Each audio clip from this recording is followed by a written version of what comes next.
Happy evening to all of you. Every first step in life needs courage and self-confidence. To cover a distance of 100 miles, we have to take a first step. Dear students, this is reality of our life. That if we want to start a new work, we have some fears. But if we have courage and self-confidence, then we overcome that fears and we can do everything in our life that we want to do. So this is the theme of our today's chapter.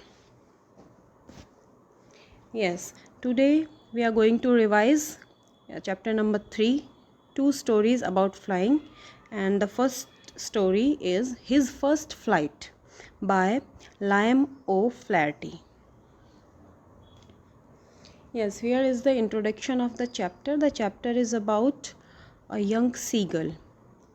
The story by Liam O'Flaherty is an account of a young bird, young seagull. Seagull means a sea bird that is afraid to fly for the first time.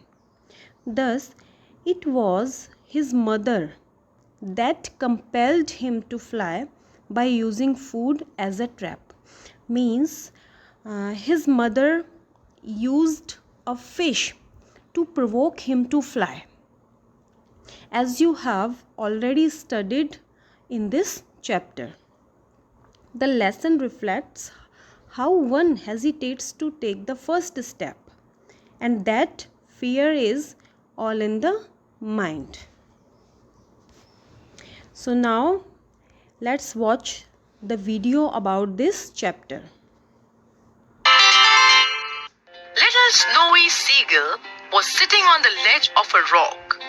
He could see his brothers and sisters flying high up in the sky. They were enjoying themselves. His sisters were calling out to him. But little Snowy could not even think of venturing further. He saw his mother looking at him from the far end of the rock. He trotted towards her. When his mother saw him coming towards her, she spread her wings and flew off elegantly. She thought that little Snowy would imitate her and come after her. But little Snowy was afraid. He could not fly. Oh, how he wished he could fly like his brothers and sisters. But no matter how hard he tried, he could not bring himself to take the leap. Snowy sat on the rock, looking sadly at everybody catching fish and playing. His father had closed his eyes and was sleeping in the warm sun. Snowy was feeling very hungry. He had not eaten anything since the morning. It was noon. He desperately wanted something to eat. He looked around. There was nothing. He even tried eating the hard shell that lay beside him. Eeks! It was horrible. He spat it out in disgust. He could hear his brothers calling him. They were making fun of him. They were circling above the sea, playing with each other. Little Snowy came to the edge of the rock, but no. He immediately took 2 steps back. The precipice was too high, and the sea was very deep. He was sure he would fall and die. Snowy stood near the ledge on one leg. The other leg was hidden under his wing. He closed his eyes, pretending to be asleep. He thought that his family would take pity on him and throw some pieces of fish near him. But nobody took any notice of him. Tired of waiting and growing hungrier by the minute, he opened his eyes. Snowy looked at his mother. She had a fish in her beak. She looked at him and then started eating the fish bit by bit. Little Snowy had never thought that his mother could behave in such a cruel manner. He with tearful eyes, begging her to come and give a part of the fish to him. But his mother turned her face away. After a while, little Snowy saw her flying towards him. She had a fish in her beak. Little Snowy was thrilled. He knew that his mother could not eat without him. He opened his beak for the fish. But wait a minute. What happened to her? As soon as she came near his rock, she turned in the opposite direction. Little Snowy was left with his mouth open. Again, he saw her flying to him. This time, Snowy came very near the edge. He would certainly catch the fish. But again, as soon as his mother came within reach, she flew away. Poor Snowy was speechless. What sort of a game was his mother playing on him? Why couldn't she drop the fish in his open mouth? He couldn't bear his hunger anymore. Now little Snowy was even more determined to catch the fish somehow. He prepared himself by balancing on the precipice. As soon as his mother came within reach, little Snowy plunged forward. He could neither catch the fish nor maintain his balance. He fell forward. He was terrified. He was falling and he was going to die.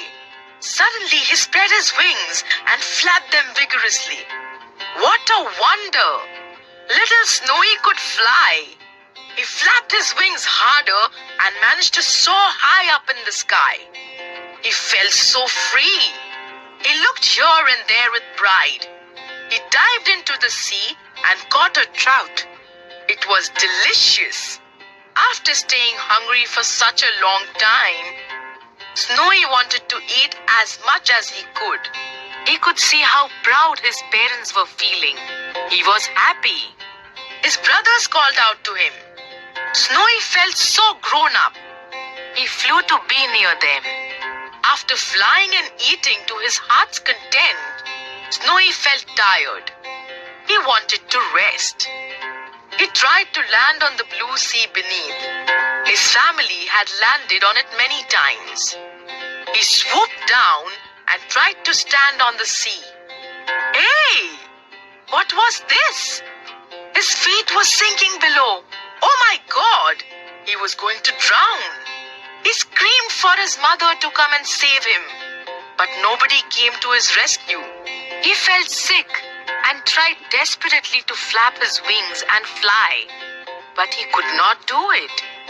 By then, his feet were below the water. And then, his tummy touched the surface. He did not sink any further. It was like magic. He was floating. His family had been watching him from far. They swooped down on Snowy to congratulate.